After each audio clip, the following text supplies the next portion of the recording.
అయితే నేను ఏమనుకుంటున్నా అంటే నేను జిమ్లో వర్కౌట్ చేసే ముందు నార్మల్గా స్ట్రెచ్చింగ్స్ అవి చేస్తారుగా మామ, అవి వీడియో తీసి మీకు రీల్స్ అప్లోడ్ చేస్తాను నేను అయిపోయిన తర్వాత. నేను జిమ్కి వెళ్ళిన రోజు నాకు ఏ వర్కౌట్ అయినా ఉండని అండి, నేను మాత్రం ఈ స్ట్రెచ్చింగ్స్ చేయండి నేను జిమ్ స్టార్ట్ చేయను. నాకు ఎందుకంటే నాకు అట్లా అలవాటు అయిపోయింది. అవి చేయకుండా జిమ్ స్టార్ట్ చేసిన అనుకోండి నాకు అంత సాటిస్ఫాక్షన్ ఉండదు.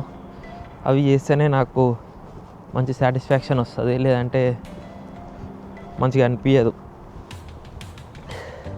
అవి చేసిన తర్వాత అది ఏ వర్కౌట్ అయినా కానివ్వండి ఆ రోజు ఉన్నది, ఈ స్ట్రెచ్చింగ్స్ మాత్రం పక్కా చేస్తాను నేను.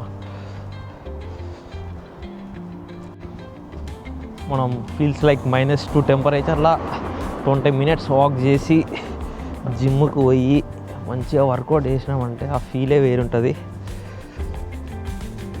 మంచి మజా వస్తుంది మామ అట్లా చేస్తే. ఓకే మామ, back to home. 1 by 1 reels upload చేస్తాను నేను అవి వర్కౌట్ చేసినవి.